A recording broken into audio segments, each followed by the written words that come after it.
पाकिस्तान और अफगानिस्तान के दरमियान कशीदगी अभी भी बरकरार है। 48 घंटे का जो आर्जी सीज फायर है वो तो जारी है, लेकिन तकरीबन 12 घंटे बाकी रह गए हैं। मगर इससे पहले जो गुज़श्ता रोज़ हमने देखा कि भारतीय स्पॉन्सर्ड फितनतुल खवारिज ने सीज फायर का फ़ायदा उठाकर सरहद पर दरअंदाजी की कोशिश की, जिसे पाक फौज ने नाकाम बना दिया। सिक्योरिटी ज़राए का ये बताना है कि पाक फौज ने कामयाब कार्रवाई करते हुए 45 से 50 दहशतगर्दों को जहन्नुम वासिल किया। और इसके अलावा खैबर पख्तूनख्वा के मुख्तलिफ इलाकों में सिक्योरिटी फोर्सेस ने टारगेटेड ऑपरेशंस किए हैं, जिसमें जी 34 दहशतगर्द जो हैं वो मारे गए। दूसरी जानिब अफगानिस्तान में अल-कायदा और फितना अल-ख्वारिज की मौजूदगी के नाकाबिले तरदीद शवाहिद सामने आए हैं। अक़वाम मुत्तहिदा की रिपोर्ट में इंकशाफ किया गया है कि अफगानिस्तान में अल-कायदा और फितना अल-ख्वारिज समेत दहशतगर्द गिरोहों को खुली छूट है। आसादाना वो जनाब अपनी सरगर्मियाँ सर अंजाम देते हैं। 6 सूबों में उनके मराकज़ हैं, जहाँ पर मुख्तलिफ जो हैं उनके दफातर भी हैं, तरबियती मराकज़ भी हैं। फितना अल-ख्वारिज के दहशतगर्दों को अस्करी तरबियत भी दी जा रही है। रिपोर्ट में खबरदार किया गया है कि अफगानिस्तान में दहशतगर्द गिरोहों को आसादाना सरगर्मियाँ इलाकाई सलामती और पायदार अमन के लिए संगीन खतरा हैं। लिहाजा इन गिरोहों की सहूलतकारी और तरबियती नेटवर्क का खात्मा इंतहाई ज़रूरी है। जी बिल्कुल। और उधर वफाकी हुकूमत ने खैबर पख्तूनख्वा में मौजूद अफगान मुहाजिरीन के तमाम कैंप ख़त्म करने का फैसला कर लिया। इस हवाले से एलामिया भी जारी कर दिया गया है। वज़ीर आज़म ने काबीना इजलास से खिताब किया और उन्होंने वाज़ेह किया कि अफगान तालिबान रजीम ने भारत की जो शरग है उस पर जो भारत की जानिब से भी हमले किए गए और भारत के साथ मिलकर भारत की मां पर किया गया, बिल्कुल, तो मजबूरन कार्रवाई करना पड़ी। और हालिया जो वाक़यात हैं वो उससे जी उनका सब्र का पैमाना लबरेज हो चुका है और फितनतुल खवारिज का खात्मा नागुज़ीर हो गया। उन्होंने पेशकश की है कि अफगानिस्तान के साथ जायज़ शराइत पर बातचीत के लिए तैयार हैं। अगर तालिबान वाकई संजीदा है तो दहशत गर्दी का मसला मुस्तकिल तौर पर हल करना होगा। इसी तमाम तर सूरत हाल पर डिस्कशन कर लेते हैं। हमें ज्वाइन किया है दिफाई तज्ज़ियाकार major general retired Zahid Mahmood साहब ने। जाहिद साहब, good morning and welcome to Suno Pakistan. Sir, Pakistan और अफगानिस्तान के दरमियान 48 घंटे का सीज फायर जारी है। तकरीबन अब 12 घंटे बाकी रह गए हैं। अगले 12 घंटों में आर्जी सीज फायर का आप क्या मुस्तकबिल देख रहे हैं? क्या मुस्तकिल सीज फायर में ये तब्दील हो सकता है? और जो इस दौरान सीज फायर का फ़ायदा उठाकर दहशत गर्दों की जानिब से बुज़दिलाना कार्रवाई की गई है, इस पर क्या कमेंट करेंगे आप? जी बिस्मिल्लाहिर्रहमानिर्रहीम। पहले तो सबको गुड मॉर्निंग जी, थैंक यू वेरी मच। देखिए, पाकिस्तान और अफगानिस्तान के कॉन्टेक्स्ट में पाकिस्तान अफगानिस्तान के कॉन्टेक्स्ट में अगर ये डायरेक्ट दोनों के मामलात होते तो फिर तो कुछ चीज प्रेडिक्ट करना वाज नॉट दैट डिफिकल्ट जी। चले या थोड़ा सा आप बेहतर एनालाइज कर सकते हैं, बट यहाँ पर हम देखते हैं कि एक्सटर्नल फैक्टर्स भी मौजूद हैं जी। जो स्पॉयलर्स भी हैं और जो एक्चुअल वो कहते हैं ना जो किरदार हैं, मरकजी किरदार हैं सारे ड्रामे के पीछे।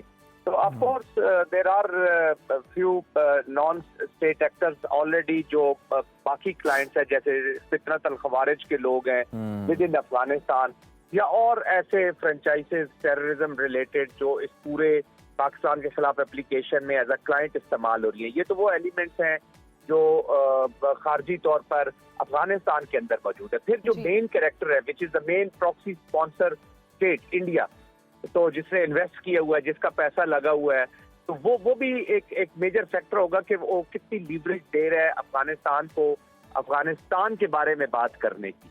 जब आपकी स्ट्रेटेजिक ऑटोनॉमी जो होती है ना, स्ट्रेटेजिक ऑटोनॉमी, जब आप अपने बारे में फैसला नहीं कर सकते, इसको मैं थोड़ा सा लिंक करूंगा, not in classic sense, but थोड़ा सा आप देख लें कि जैसे हसीना वाजिद मौजूद थी, तो वो थी तो वजीर आजम नाम की बांग्लादेश की, लेकिन पॉलिसी किसकी थी? इंडिया की। अब उसी को जरा एक्सट्रीमिस्ट फॉर्म में समझ ले कि अभी ये प्रॉक्सीज है भारत की, तो वो कहते हैं ना कि मालिक जब हुक्म देगा इनको तो फिर वो उस पर वो फिर स्पॉइल कर सकता है जी। That's what this is a very fragile situation. इसको प्रेडिक्ट करना इज वेरी डिफिकल्ट, बट वो कहते हैं ना, I am keeping my fingers cross, मैं कोई इतना पॉजिटिव नहीं हूँ जिस। यकीनन यही सूरत हाल है कि हम प्रिडिक्ट नहीं कर पा रहे हैं जाहिद साहब, लेकिन इतलात ये आ रही हैं कि दोहा में पाकिस्तान और अफगानिस्तान के दरमियान मुज़ाकरात होने जा रहे हैं। इस हवाले से आपके पास क्या इतलात हैं? क्या वाकई मुज़ाकरात होने जा रहे हैं? और अगर मुज़ाकरात के जरिए अफगान दहशतगर्दी का कोई मुस्तकिल हल निकल सकता है तो क्या हो सकता है?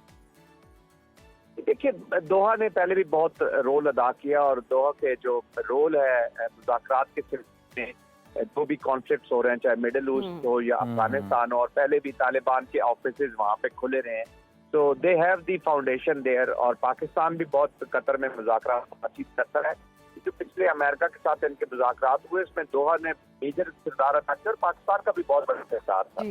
लेकिन एनीवेज वो दे हैव दी इंग्रेस। बिल्कुल थर्ड पार्टी के बगैर आप हमारे जो देखे ना बायलैटरल भी बातचीत हुई, वो बिल्कुल डिनाई कर देते हैं। अफगानिस्तान के पहले भी तालिबान ने पाकिस्तान और तहरीके तालिबान का डायलॉग एस्टेब्लिश करने के बाद उन्होंने अपने आप को बरी उल जिम्मा कर ली, फिर हमने आपको बिठा दिया है, आप आपस में बातचीत करें, बस इससे ज्यादा कोई रोल प्ले नहीं किया। पाकिस्तान को नुकसान उस वक्त हुआ जब इन्होंने रोल भी प्ले करना शुरू कर दिया, जब ये once they got involve with the sport of in the sport of Tehreek e Taliban Pakistan. तो इसलिए अभी थर्ड फैक्टर का होना या थर्ड पार्टी का होना बड़ा जरूरी है। और ऑफ कोर्स दोहा एज एक मकाम है, पाकिस्तान के ऊपर भी उनकी लीवरेज है, दोस्ती है हमारी उनके साथ, और अफगानिस्तान के ऊपर भी लीवरेज है। तो I think it is good for both the countries कि वहां से ये फिर एस्टेब्लिश होते हैं।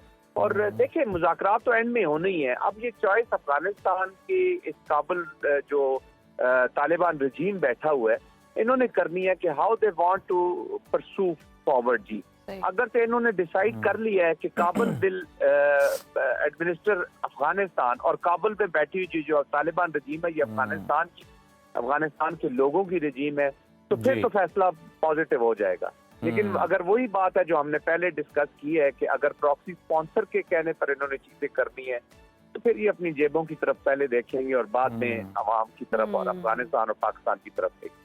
बिल्कुल आप ठीक कह रहे हैं जाहिद साहब। बिल्कुल ये इंडिया और अफगानिस्तान का बड़ा अनहोली, बड़ा अननेचुरल अलायंस है।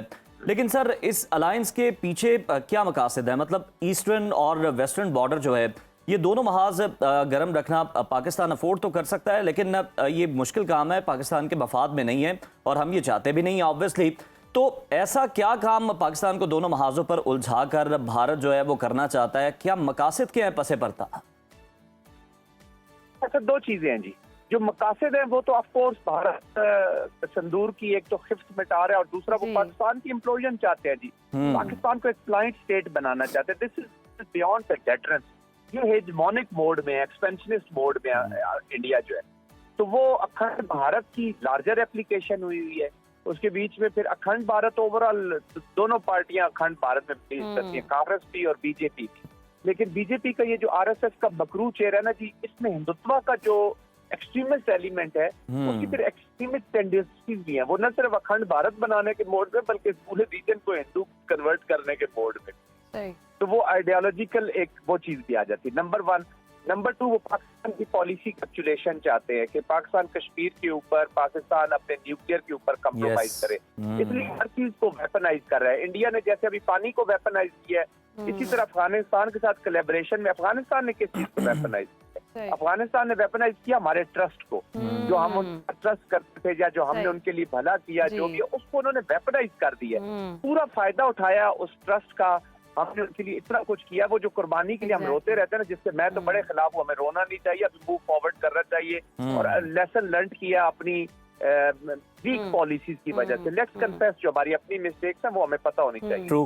तो उसकी वजह से उन्होंने वेपनाइज किया है। अच्छा, वो भी पाकिस्तान को के खिलाफ उनको यूज कर रहे हैं, वो वेपनाइज कर रहे हैं। तो ये उनकी इस वक्त जो मेन अजायम है जी।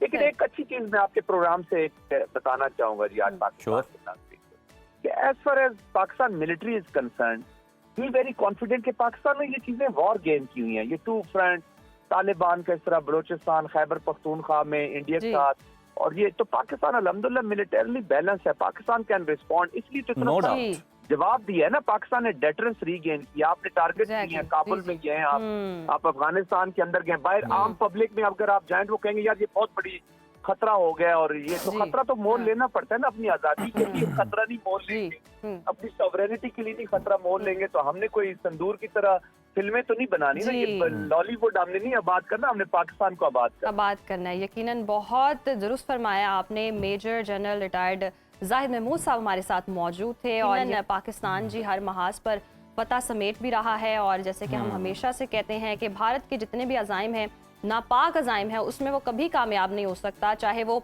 ये अफगान तालिबान रजीम के साथ मिल के अपने एजेंडे पर बेशक गामजन हो, लेकिन पाकिस्तान ने हमेशा जवाब दिया है और आगे भी जवाब देगा। और जिस तरह से हम देख भी रहे थे कि जैसे कि मेजर साहब ने भी कहा कि हमने उन पे एहसान किए हैं, दोस्ती निभाई, लेकिन उन्होंने क्या किया, एहसान फरामोशी की और ये सब जो भी मामलात हो लेकिन रहे इसके हैं, बावजूद जो भी है हमें अब इस बात से आगे बढ़ना चाहिए और जिस तरह वो हमारे साथ कर रहे हैं हमें फिर जनाब उसी तरह उनके साथ डील करने की जरूरत है, जो कि हम कर भी रहे हैं। और आपने देखा है कि आज शाम 6 बजे तक का टाइम है सीज फायर का, 48 घंटों के लिए सीज फायर हुआ था, लेकिन उस सीज फायर की भी जनाब खिलाफ वर्जी की गई है और फितना अल ख्वारिज की जानिब से बाकायदा दरअंदाजी की कोशिश की गई है अफगानिस्तान से पाकिस्तान के अंदर, जिसका भरपूर जवाब दिया है। और अब भी जनाब देखते हैं कि जब ये सीज फायर खत्म होता है तो उसके बाद क्या हल निकलता है। लेकिन दोहा में मुज़ाकरात के हवाले से खबरें भी गर्म हैं और हम भी यही चाहते हैं कि जनाब हम अपने ईस्टर्न और वेस्टर्न बॉर्डर जो हैं उनको इंगेज ना रखें, वहाँ पर हम इस तरह की जो एक्टिविटीज़ है उसको कम कर सकें, तो जनाब वहाँ पर कोई मुज़ाकरात के जरिए हल निकल आएगा और उम्मीद करते हैं कि हालात जो हैं वो बेहतर हो जाएंगे।